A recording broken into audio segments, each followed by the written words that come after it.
Balik Senado si dating DPWH Bulacan Assistant Engineer Bryce Hernandez matapos ikulong sa Pasay City Jail.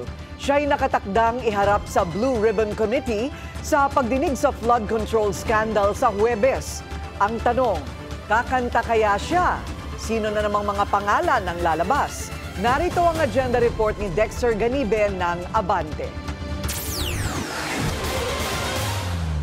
When the speaker called me, Senator Marcoleta was no longer chairman of the Blue Ribbon. No more, because we had already elected It was already Senator Lacson. Lacson, yes. Ibig bang sabihin po, Mr. President, nawawala ng visa yung ginawa namin? Hindi.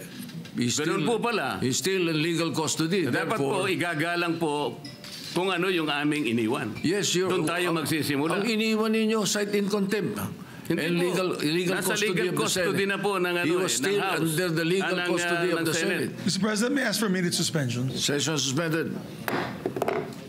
Ang mainit na sagutang yan ni na Senate President Tito Soto at Senador Rodante Marcoleta sa plenaryo sa Senado noong Miyerkules ang nagbunsod kaya na ilipat sa Pasay City Jail si Engineer Bryce Hernandez mula sa PNP Custodial Center. Dahilan para maghain siya ng petition for a writ of amparo na sinagot naman ng Senado noong Biyernes. Umaga ng Lunes, lumiham ang abogado ni Hernandez kay SP Soto at Senate President Pro Tempore Panfilo Lacson at hiniling na manaig ang katarungan at pagiging patas para kay Hernandez na ninanais na maibalik sa Senado. Bagay na pinagbigyan ni Soto. Kaya matapos ang pagdinig sa Pasay City Regional Trial Court, binalik na siya sa Senado. Bagay na sinang-ayunan ni Senador Marcoleta. Hindi maganda, talaga naman dito siya dapat.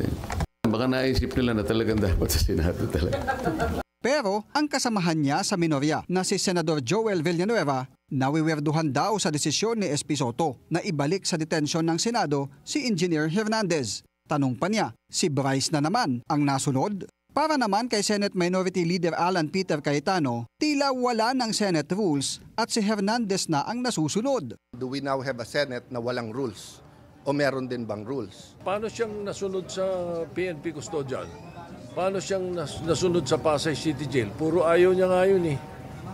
Di ba? So it's maling opinion. Magugunit ang pinangalanan ni Hernandez sina Senators Villanueva at Jinggoy Estrada sa kanyang pagtestigo sa Kamara noong nakaraang linggo. Bagay na mariing itinanggi ng dalawang senador. Dati nang sinabi ni Hernandez na ayaw na niyang bumalik sa Senado matapos niyang idawit sina Villanueva at Estrada. Pero nagkaroon daw siya ng renewed faith sa pamumuno ni Soto at Lacson. Sa Huwebes, muling ihaharap sa Senate Blue Ribbon Committee hearing si Hernandez at inaasahang matatalakay ang mga pasabog niya sa Kamara noong nakaraang linggo. Para sa agenda, Dexter Ganibe, Abante!